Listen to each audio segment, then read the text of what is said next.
1 second here.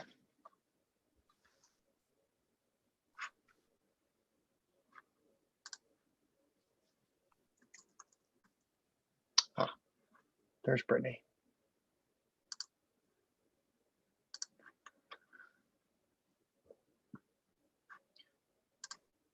Brittany, do you want to kick things off? I'll go ahead and get things started. Hi, everyone. Welcome to the AMA for Performance Factors. Feel free to verbalize your question or add it to the agenda, and we'll make sure to take notes along the way. Austin, I think you have the first question on the agenda. Yeah, thanks, Brittany. My name is Austin Regneri. I'm a product designer that works in the compliance group. My question is regarding a component in the handbook that mentions team members should be prepared to have a conversation with their manager about their performance. In your opinion, what does being prepared look like? Yeah, I can take that one, Austin. Perfect. Thank you. You're welcome. So we are going to provide some additional guidance for managers on how to have that conversation with team members. Engineering actually has created a great template and how to kind of consolidate feedback and performance metrics that they've collected on team members, throughout the course of the year in order to prepare for the performance assessment itself.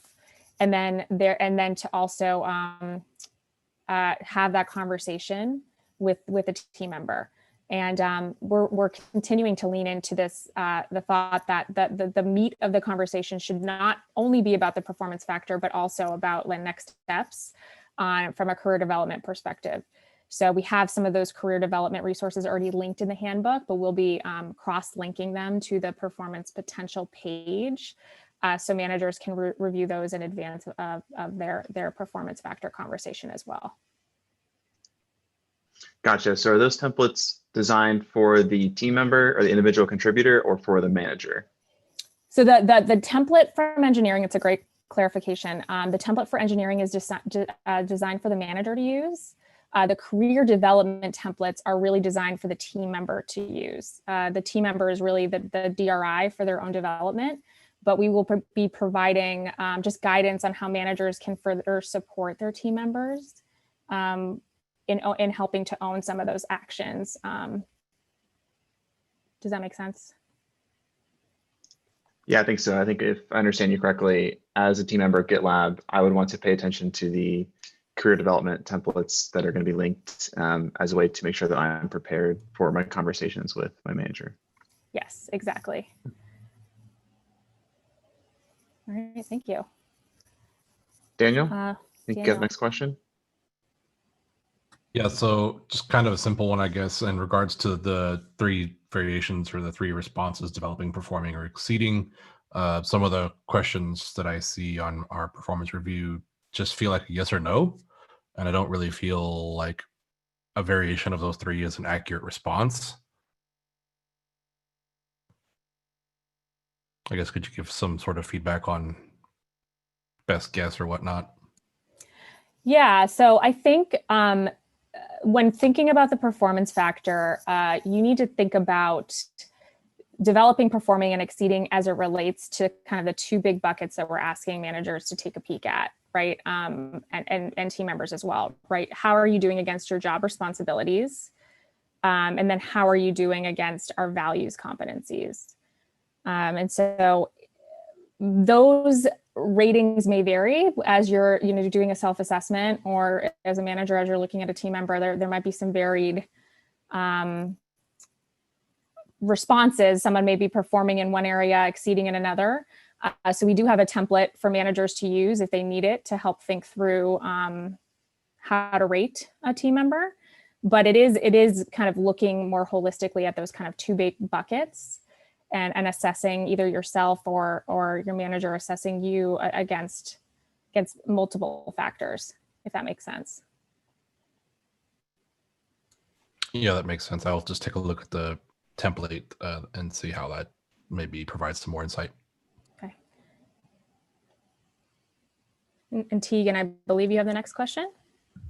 Yep. So I'm wondering, what is the reasoning behind the word for potential versus something different, like an added qualifier, like current growth potential?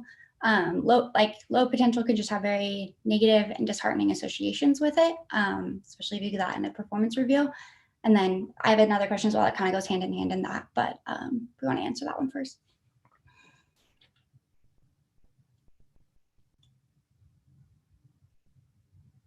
Do you want me to read the second one, or? I can jump in, or Rose, I don't know if you want to take this one.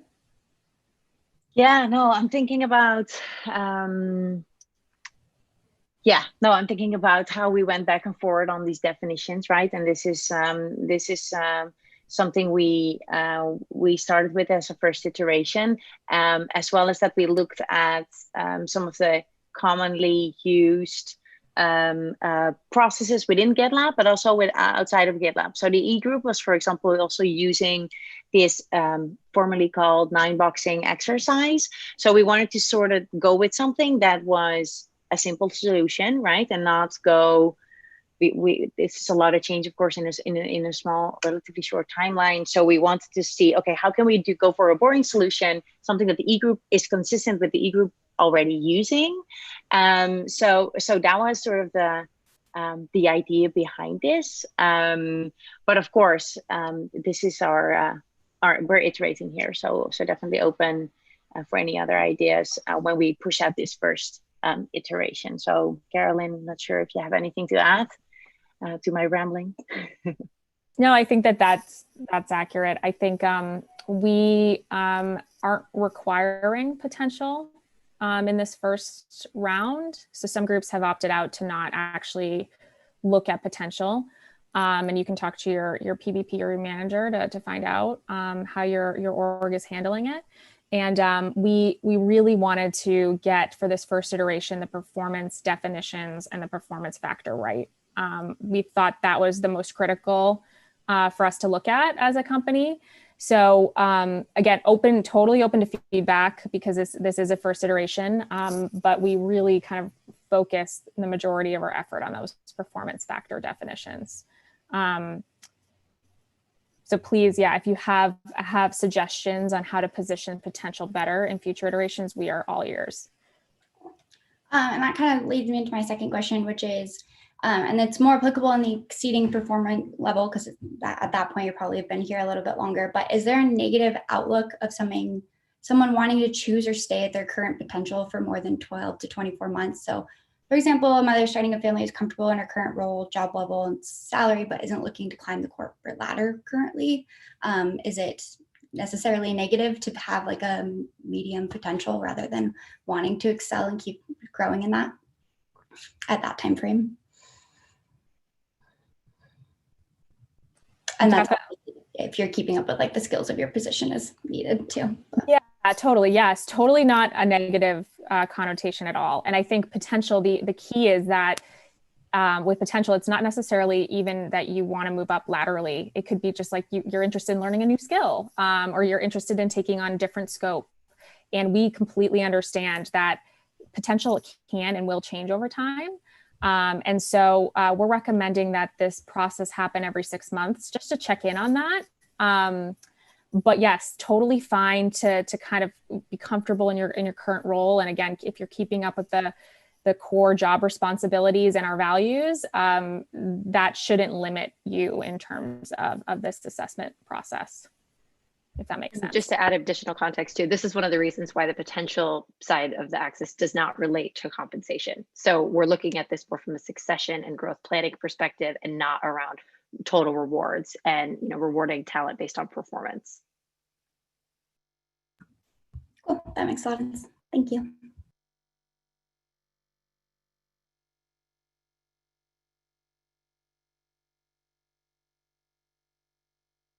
Catherine, I believe you have the next question. Oh, yes. Thank you. And sorry that I don't have my video on. But I'm just kind of wondering, when it comes to things like developing versus performing, are we measuring that for this year, or is that kind of like the progression of all time that a team member has been at GitLab? It kind of confuses me when it comes to some of the values and remote competencies, whereas because some of them are sort of just how you are in general and how you typically behave, but I'm not sure if there should be specific examples from this year versus like what you bring to the table in general.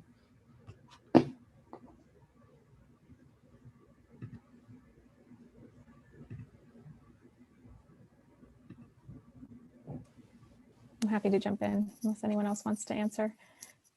Okay, so we are looking at, since this is our first go with this type of assessment, we are looking at your contributions over the course of the year. And we are guiding managers to collect feedback that's not just things that have happened recently, but more holistically looking at overall performance, just to avoid any recency bias that might come up in the process. And as far as it comes to competencies, actually, we can link it here. We have a competencies page in the handbook. I'm not sure how many of you have taken a look at that page, but the competencies are defined by level. So we did kind of do a little bit more detailed description of the expectation by level of the competencies and how they should show up in your work. So that might help you get a little bit more clarity around, how your manager will be looking at your contribution in terms of the competencies themselves. The values competencies are by level, I should clarify, and the remote working competencies are by individual contributor and then manager. So we'll share that. Rose added the link here. So take a look at that and see if that helps you better understand how your manager will be looking at it. Okay, thank you. And I guess piggybacking on that, do our ratings factor in, or are they just, what are the role of our performance factor ratings in that worksheet, I guess? Can you clarify which worksheet? For example, I think some teams are sending out performance factor worksheets for the team member, the individual contributor or manager to fill out. Is that supposed to be a guide for the manager, or is that factoring into our rating? I don't know if Rose or Juliana, you want to speak to that?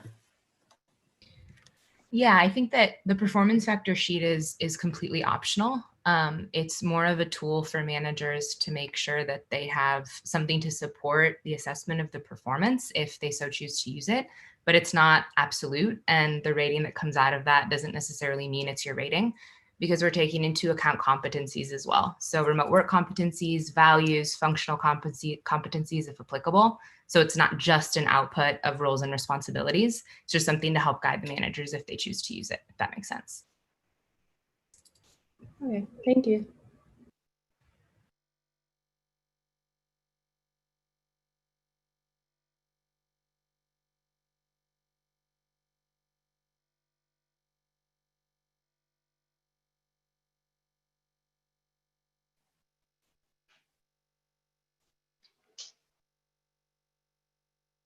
I think that was the last question on our agenda, Doc.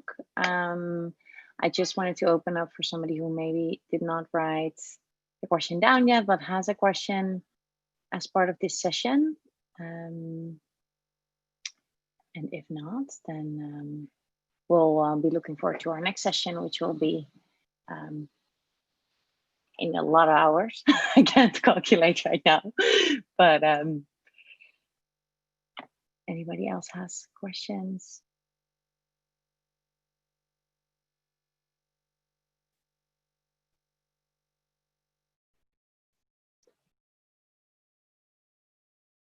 All right. Well, I think I want to thank you all for the questions here, and we're looking forward to next sessions. If you have any urgent questions, always feel free to reach out to your people business partners. And for now, have a great rest of your week.